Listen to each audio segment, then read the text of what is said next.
Et salut à toutes et à tous, toujours dans le cadre des vadrouilles, j'ai eu la chance au Lizig Festival de m'entretenir avec les Lions du Kent, une association historique qui donne des représentations partout en France. Si cet échange vous a plu, retrouvez dans les notes de l'émission un lien vers leur page pour avoir plus d'informations à leur propos. Quoi qu'il arrive, moi j'ai passé un super moment avec William et Rodolphe et je les salue bassement. À bientôt. Marking went forth to Normandy with grace and might of chivalry, where God for him wrought marvelously, where for England they call and cry. He set the siege to port to stay, to Hartford town with royal array. The town he won and made of grey, but France shall rule until doomsday. Deo gratias. Alors, bonjour tous les deux. Bonjour. Comment tu t'appelles? Alors moi c'est William. William. Et de nom de personnage Edmond Degré, quatrième baron Degré, premier comte du Kent. Ok. Et toi? Et moi je m'appelle Rodolphe, et sinon dans mon roleplay, je suis le sénéchal Longford. Ouais. Et je suis le maître de maison du seigneur. Ok. Donc je m'occupais du père et aujourd'hui je m'occupe du fils du seigneur. Dans sa peut-être campagne. du suivant si tu es toujours là. Voilà, Alors, exactement. Le truc c'est que historiquement parlant c'est des personnages historiques qu'on fait. Ah, voilà. Ce sont des... Et il se trouve que le fils d'Edmond Degré, donc Anthony Degré, donc mon fils, est mort avant moi. Ah merde. Voilà. C'est moyennement pratique. Voilà. Et alors du coup, si j'ai bien compris, vous êtes une association. Alors on est une Ou association pas. loi Ouais. 1901, voilà, donc tous bénévoles dans l'association, on a tous un travail à côté, tous du travail très éclectique. Moi je suis soudeur, Rodolphe il travaille pour l'aéronautique, après on a des infographes, bref, voilà, on a vraiment tout, de tout type quoi. Ouais. Après l'association elle a pour but de promouvoir l'histoire, de faire de la médiation. On a actuellement de la chance d'être invité dans des événements assez glorifiant on va dire, parce que le musée Saint-Raymond nous appelait une paire de fois, on est allé au château Cool. de Foix également. Cool. Suite à pas mal de recherches, parce Ouais. que ce qu'on fait c'est de la reconstitution historique. La reconstitution historique ça veut dire beaucoup de recherches, on va essayer d'être le plus fidèle possible à l'histoire. Comme ce qu'on va dire, on ne va pas dire que c'était comme ça avant, mais c'est notre interprétation et la plus fidèle interprétation que l'on peut avoir aujourd'hui, Suivant nous, ce qu'on par comprend et rapport ce qu'on à... sait, Par rapport à Exactement. des sources qui sont quand même assez précises. Ouais. Voilà. On Bah, essaie de toute recroiser. façon, il me semble qu'à l'époque il y avait beaucoup de choses qui étaient manuscrites et notées. Et Manuscrits, alors il y a du manuscrit, il y a des inventaires, sinon il y a aussi les iconographies, la sculpture. Ok. Voilà. Comment elle s'appelle votre asso?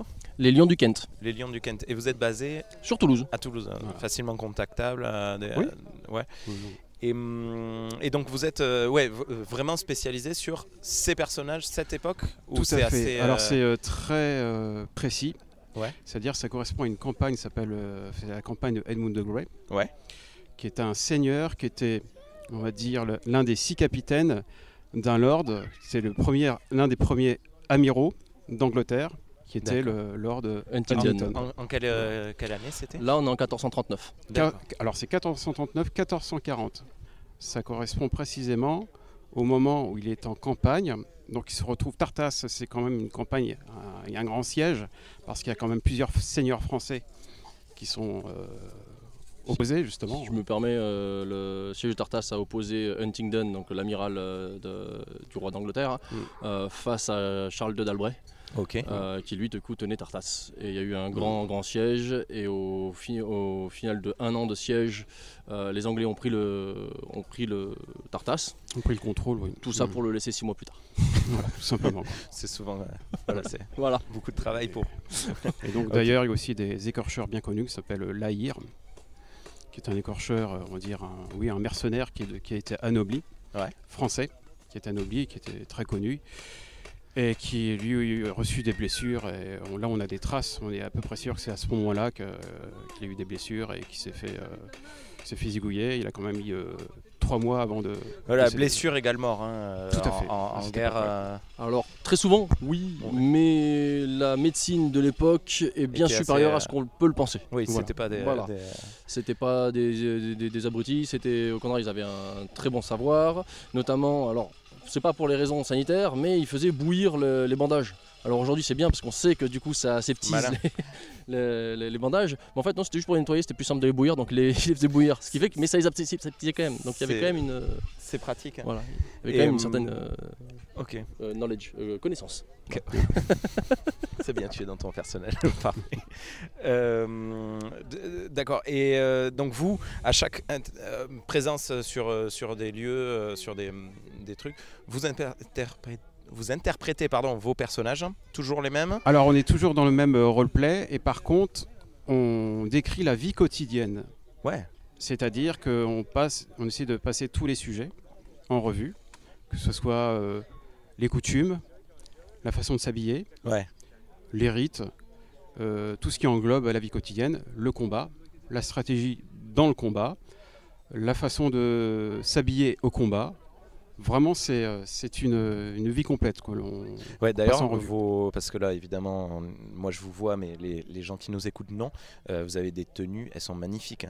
Et je disais tout à l'heure, je crois que c'était pas enregistré, mais quand on m'a dit village médiéval, évidemment, moi de suite, je me suis dit médiéval fantastique. Pas du tout.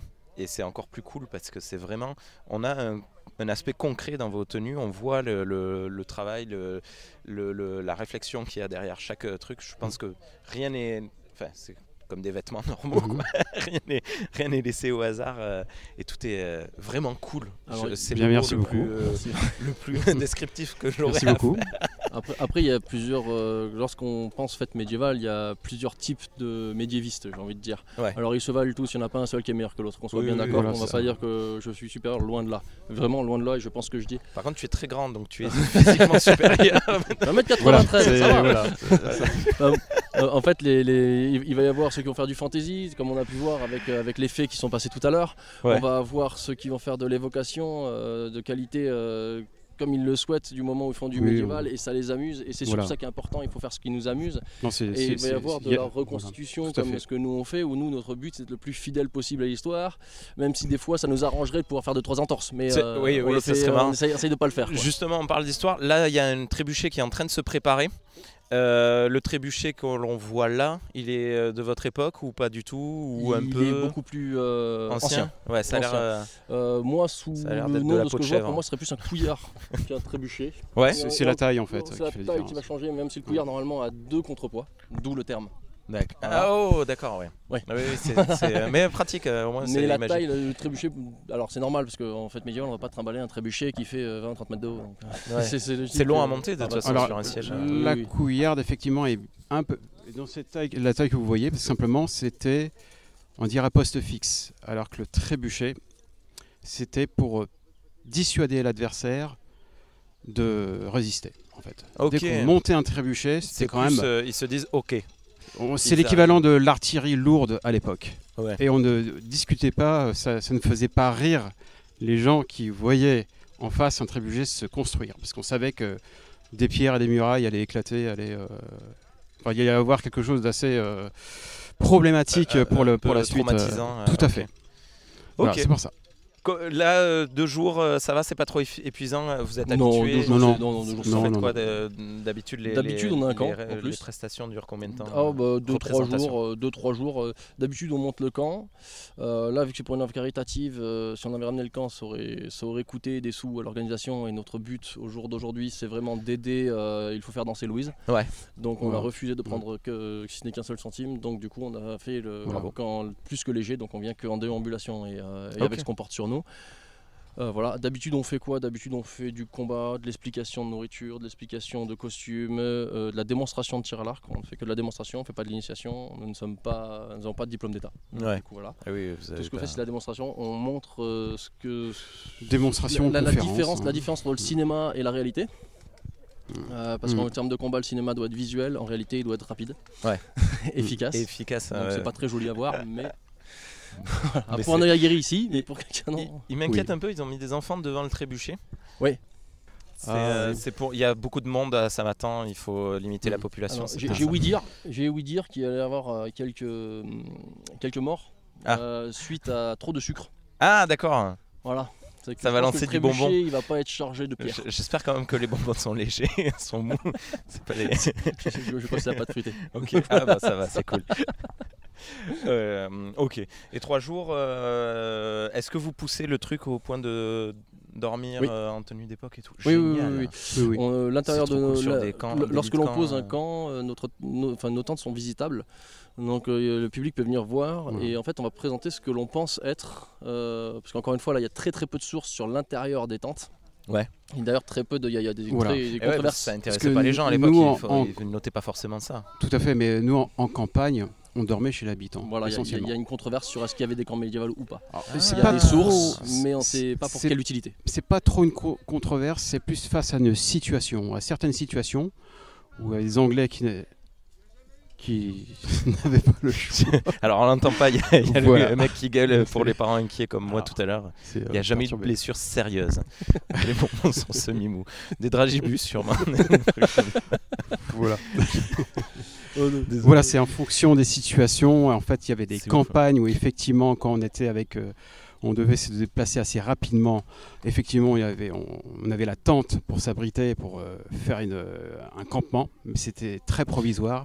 Et ensuite, on cherchait essentiellement à aller vivre chez l'habitant. Le siège de Tartas, il y avait combien de personnes qui assaillaient le... Alors, ce qu'on sait de sûr, c'est combien il y avait de personnes sous les ordres d'Edmond de Grey. D'accord. On sait qu'il y avait 6 chevaliers. Donc il y avait le Lord Huntingdon qui lui était la tête de toute l'armée. Ensuite il avait 6 chevaliers, dont Edmond de Grey est un de ces chevaliers. Edmond de Grey avait 220 bonhommes sous ses ordres. Ok. 220 bonhommes, 220 ça fait un chiffre quand même trop rond pour penser que ce n'est pas régulier. Donc on peut penser que chaque chevalier avait approximativement le même nombre de personnes. Donc vous faites 6 fois 220, voilà, 6 fois 220 déjà on commence à avoir quelque chose, sachant que là on parle uniquement de l'armée régulière, on ne va pas parler des maisons et on ne va pas parler de la retenue. La retenue c'est les soldats personnels d'un seigneur.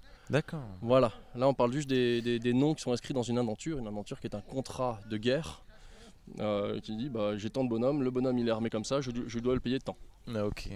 Il y avait des mercenaires ou des trucs comme ça engageables à la Ah dernière oui, absolument. Ouais, donc probablement un millier de personnes quoi. À mon avis plus. Oui. Lors du siège de Tartas, je pense qu'il y en avait beaucoup plus. Ok. Oui, donc mais ça c'est pas logeable chez l'habitant.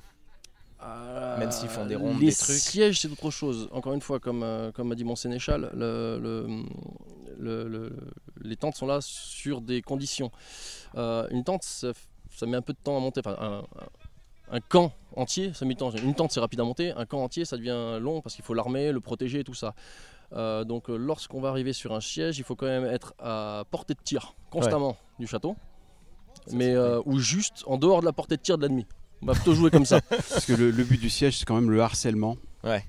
Et c'est surtout les affamés. Épuisement, harcèlement. Et donc du coup, là, forcément, on va avoir un grand camp de tentes autour qui va se fortifier. Ouais. Et les camps, généralement, ils vont être posés à proximité des villages. Des routes. Parce que un grand château n'est jamais tout seul. Voilà, il est toujours proche de la flotte. Ouais. Ou d'une rivière, d'un cours, quoi que ce soit. Donc du coup, forcément, il y a de la vie qui s'est créée autour. Parce que quand on pense armée ou quand on pense château, on va penser soldat, une famille. La famille, il faut la nourrir, du coup ça crée une ville ou un village et donc forcément il y a du monde, forcément il y a de la place. Ouais. Voilà. Sachant que si on est assiégé, on met tous les habitants dans le château pour les protéger. Ce qui fait que le village il reste vide. Vide avec toutes les denrées, les grains sont aussi dans les greniers dans le château. Donc en fait on peut loger facilement. Ok. Tente plus logement habitant. Voilà. Ouais, et il y avait beaucoup de soldats qui dormaient à même le sol par contre. Ouais. Voilà, les tentes qu'on voit dans les cinémas, c'est vraiment pour la seigneurie. C'est pour les grands bourgeois, les seigneurs et voilà. Après les gens, sinon c'était un drap tendu par deux cordes entre deux arbres. Voilà. Ok. Ouais, ce qui est déjà pas mal. Voilà, pour des conditions de guerre ou de harcèlement, oui. Ouais. Il y a des tentes qui étaient spécifiées pour protéger l'armement. On a des données sur la météo à cette époque, à ce moment-là, lors du siège. On sait s'il a plu, s'il a fait particulièrement. C'était à quel Ah mais non, mais c'est sur plusieurs années. Mais c'est ça. Non, donc il a fait tout. Plusieurs mois. Oui. Vous voyez. Donc après, pour moi, la météo, c'est comme des paysans d'aujourd'hui. Ouais. Comment est-ce qu'ils le savent? Oui, non, mais dans le sens où est-ce qu'ils l'ont noté, ils ont dit bon, là toute cette semaine, il a fait que pleuvoir, ça a été compliqué ou non, c'était pas, on sait pas. Non, là pour la météo, pour l'instant, ils l'ont pas sourcé encore. Ok. Cool. Qu'est-ce que c'est les prochaines? Vous avez l'été qui est rempli en événements? Ou c'est non, suffisamment pour nous occuper, on va dire. Voilà. Là, on va faire. Alors cet été, on va faire un off, ce qu'on appelle un off, donc c'est pas de public. Uniquement essayer de retrouver la vie d'époque, et c'est notre plaisir à nous. Le roleplay poussé. Le roleplay poussé, voilà. Oui, tout à fait. C'est un peu comme ce qu'ils font dans les GN. Ouais. Voilà. En fait, ce qu'on fait nous, c'est juste un GN historique. Ouais. Voilà, c'est ça. C'est pour ça que j'expliquais qu'il n'y a personne qui est mieux que les autres. Hein. Du moment où ça nous fait rire, encore une fois, c'est tout ce qu'il faut. Le jour où ça fait plus rigoler, on arrête de le faire. Oui, voilà, mais non. Et quand vous faites ça dure combien de temps? Un week-end. Généralement, ça prend toujours un week-end. Alors qu'il soit de 3-4 jours ou 2, c'est un week-end. Voilà, c'est un week-end. Généralement, c'est les ponts, c'est tout ça. Ouais. Voilà. Après, on a une grande date qu'il faut quand même l'annoncer. C'est l'année prochaine. On va faire une commémoration des 680 ans de la bataille de Crécy. La bataille de Crécy, c'est une des grandes batailles médiévales qui a eu lieu, 14e siècle, alors que nous on est 15e siècle, je le reconnais. Mais ça reste une commémoration d'une bataille qui nous a fait craquer, on va quand même y aller. Ouais. Voilà, c'est où ça? À Crécy-en-Ponthieu, c'est à côté de Lille, dans le nord de la France. Et vu que c'est les Anglais qui gagnent et qu'on représente un camp militaire anglais, on y va. On a été invités, justement. On a eu la chance d'être invités. Ça va être grand en termes d'espace immense. Hein. Oui, parce que il me semble qu'il va y avoir des personnalités, qui vont venir. Je ne connais pas exactement les personnalités, mais il va y avoir du monde et aussi de tous horizons et de pays aussi. Par exemple, ça y est, ça va tirer. Attendez, on va juste parce que je pense que ça va crier. Ils hurlent. Vous les connaissez ils sont, Non, on découvre. La compagnie de la Grenouille, on les a vus il y a 2 ans, lorsqu'on était à Saran. Voilà, qui sont des gens super cool. On les a rencontrés que là, mais bon. Là, on ne sait pas de quoi fait l'avenir, donc si on les recroise, ce sera un grand plaisir. Voilà. Et voilà. On découvre. Ok. Oh là là. Une pluie de petites joyeusetés. Carambar. Voilà, c'était très beau. Il y a des enfants qui courent partout. Et donc, pour revenir sur Crécy, de tous horizons, de toute nationalité, tu disais. Pour exemple, des très très grandes personnalités que tout le monde connaît. Littéralement tout le monde connaît. Le roi d'Angleterre a été invité. Il a dû décliner. Il a dû décliner parce que mais vu que c'était un grand événement de célébration d'une bataille gagnée par les Anglais, Crécy-en-Ponthieu a fait l'effort de leur envoyer une missive pour les inviter. Donc ils ont eu le droit en retour à un encouragement très sincère de la part du roi. Voilà. Mais donc il y a pas mal de gens qui ont été invités pour ce genre de choses. S'il a perdu, il va pas venir. Mais peut-être qu'il enverra un représentant. Le chancelier d'Allemagne ou la chancelière d'Allemagne viennent bien lors des commémorations de la guerre de. Mais est-ce que du débarquement. Mais vu que ça c'est de l'histoire très récente, en termes d'histoire avec un grand H, est-ce que les gens se sentent peut-être plus concernés, un petit peu de mépris entre guillemets pour l'histoire médiévale Il n'y a pas de mépris, c'est juste qu'il y a une grosse mécompréhension, mais ça encore une fois c'est dû au 19e siècle qui a fait beaucoup de mal à l'histoire. Qui a dit, ça crée un grand malentendu. Les territoires tels qu'on peut l'imaginer n'étaient pas du tout les mêmes qu'aujourd'hui. Il faut savoir que la Guyenne, Guyenne c'est Bordeaux, l'Aquitaine excusez-moi qui est Bordeaux. Excusez-moi, ce qui est la Guyenne, la Guyenne on est plutôt ici. Était sous le joug du roi d'Angleterre. Ok. Donc était anglaise. Alors j'ai vécu à Bordeaux et quand tu visites un peu Bordeaux, il y a plein d'endroits où ils expliquent ça. Ils ont refait un travail, notamment sur le plus récent sur le triangle de l'esclavagisme, mais bien avant ça, il y a aussi pas mal de points où ils expliquent ce qui se passait et ça, c'était bien. La dernière ville anglaise qui est dans le territoire français aujourd'hui, ça a été Calais. D'accord. Voilà, il y a qui a subi toute une campagne parce que le roi d'Angleterre voulait le garder vu que c'était une route du textile, donc très très. Oui, il y avait un flux effectivement de commerce qui était quand même central et important justement. Donc le fait d'avoir Calais, pour eux, ça leur ouvrait une route du commerce. Ouais, importante. Oui, tout à fait. Ils ont perdu la route du commerce qui était dans le sud de la France, mais après. Alors, ils ont perdu, mais c'est lié à une stratégie qui prise de conscience côté anglais que à partir de notre époque, donc alors, en 1436, ils prennent conscience qu'en fait les Anglais n'ont plus d'intérêt à gagner ou à conquérir, on va dire, le sud de la France. Ouais. Et ils vont déplacer le conflit en mer. D'accord. Ils vont commencer à déplacer le conflit en mer. C'est pour ça qu'ils sont si réputés que ça. Tout à fait. Comme... C'est pas d'accord. Le 1436 est une date charnière à cette époque où ils prennent conscience qu'ils vont de toute façon devoir déplacer le conflit en mer. Ouais, parce qu'ils sont assez embêtés, ils se font harceler par les Bourguignons qui ont des ports dans le nord, plutôt l'actuel Pays-Bas. Ce qui est très amusant, c'est que la Bourgogne était alliée à l'Angleterre. Voilà, mais malgré ce qu'il vient de dire. Voilà, il y a des paradoxes énormes. Oui, mais c'est pour vous expliquer en longueur sur les conférences. C'est comme nos amis américains et voilà. C'est assez passionnant ce sujet-là. C'est vraiment des intérêts particuliers qui viennent se greffer sur cette chose-là, ce qui fait que voilà. Et les Anglais prennent conscience qu'il faut déplacer le conflit en mer. Mais ils sont très en pointe justement et à cette époque-là parce qu'ils se sont alliés avec le royaume du Portugal, qui sont aussi d'excellents marins. Voilà. Pareil, niveau géopolitique, je vais me faire taper sur le doigt sur pas mal d'historiens qui vont pas du tout être d'accord avec moi. Ouais. Mais beaucoup de gens disent ouvertement que les Anglais ont été boutés en dehors de la France. Mais voilà, en fait, il y a un malentendu. De mon point de vue, je vais essayer de prendre le plus de pincettes possible. Mais exactement. Pas du tout. Non, il faut savoir superposer deux histoires. L'histoire qui se passe en France et l'histoire qui se passe au Royaume-Uni. Voilà. Il y a de la réelle politique, comme on dit. En 1450, commençait ce qu'on appelle un grand drame pour la couronne d'Angleterre, c'est la guerre de Deux Roses. C'est-à-dire que c'est au moment où les Yorkistes voulaient prendre le pouvoir sur les Lancastres, donc des grandes familles. Donc, après attention, c'est là-dessus, quand ça commence à péter chez soi, on va pas laisser les troupes ailleurs, on va les rapatrier. Ils les ont ramenés, Donc moi je suis juste persuadé, ils n'ont pas été battus, ils sont juste rentrés chez eux parce que c'était pas la joie à la maison. Alors c'est oui, mieux, tout à fait. De toute façon. Ça a commencé justement à ne pas être la joie déjà à notre époque, ça a commencé un petit peu à être un peu tendu et effectivement aux alentours de 1450 là ils ont dit bon, on va pas dans les grandes lignes, dans les grandes phrases on ne va pas insister plus. Voilà.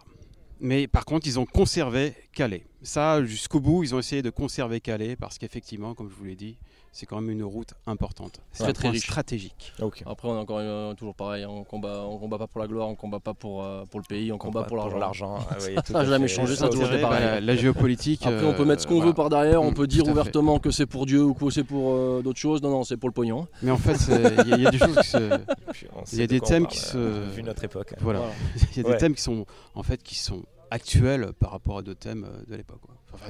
Oui, mais c'est universel. On a l'impression qu'il y a des sujets d'actualité et en fait, oui, dans le rapport de force, les intérêts, toutes ces choses-là, les ressources aussi. Ouais. Pas mal aussi à cette époque les ressources. Il faut savoir que le sud de la France, il y avait des grandes vignes. Les Anglais exportaient de l'alcool et des vins. C'est simplement leur intérêt commercial en Guyane et en Aquitaine, c'était les vignes, le vin en fait. Parce que simplement, sur l'île d'Angleterre, et puis, pas dire qu'il pleut tout le temps, mais bon, ils ont quand même pris conscience qu'il y avait quand même une espèce de, comme une mini-Californie, c'était la mini-Californie de l'époque pour les Anglais. De toute façon, et même, tu vois bien qu'aujourd'hui, on en est très fiers de notre vin, de notre bordelais, de notre... Tout à fait. Mais vous pouvez être fiers, parce que justement, à cette époque-là, ils avaient pris conscience que, voilà, c'est... Ok. Quelque chose... Voilà. Non, mais c'est très cool. Ouais, non, c'est... Bon, c'est cool. Vous avez pas peur de la pluie là? Pas du tout. Les tenues, elles sont on a déjà. Oh là là, on a fait des choses. Alors, il y a. En mai, c'est ça? En mai? Oui. En mai, on était au château d'Angles-sur-Anglin. Angles-sur-Anglin, ouais. Y a une vidéo qui traîne où on m'entend pas parler. Parce que j'ai trop de flotte qui me tombe dessus. C'est le bruit de la pluie. Tout à fait. Mais on t'entend pas. Non, je suis en train de combattre, en train d'expliquer des choses au public. Mais il y a trop d'eau qui tombe. Et ils sont sous l'eau au vent, ils entendent juste. Voilà. Donc la pluie. Ça va. Les habits ça sèche. D'accord. Non, parce que nous on a vachement peur parce qu'on a amené les figurines et les livres, ça craint un peu l'eau. Mais il y a plein de choses qu'on laisse à l'abri. Tout ce qui est manuscrit, on les laisse à l'abri, oui, ça c'est sûr. Ok. Bon, je vais pas vous embêter plus longtemps. Si vous avez des trucs à redire, redis le nom de l'asso au cas où. L'association des Lions du Kent. Les Lions du Kent. Vous avez des pages réseaux sociaux, je suppose. Oui, vous nous trouvez sur Facebook. Facebook. Ok. Voilà. Ok, merci beaucoup. Amusez-vous bien. Merci beaucoup. Bon courage. Parce que j'ai vu qu'il y avait des gars en armure qui se plaignaient. C'est nos copains, mais c'est pas grave. Compliqué de marcher. C'est mon écuyer, il va juste m'obéir. Alors l'écuyer, oui, il faut qu'il obéisse, mais après il a certains degrés de liberté, l'écuyer. Oui, voilà. Ok, allez. Ça marche. Merci encore à tous les deux. À bientôt. Peut-être à l'année prochaine si on monte à Chris. Oui, avec grand plaisir. Moi non, je l'aime. Bien. Et bien, au revoir du coup. À plus. À plus. Ciao.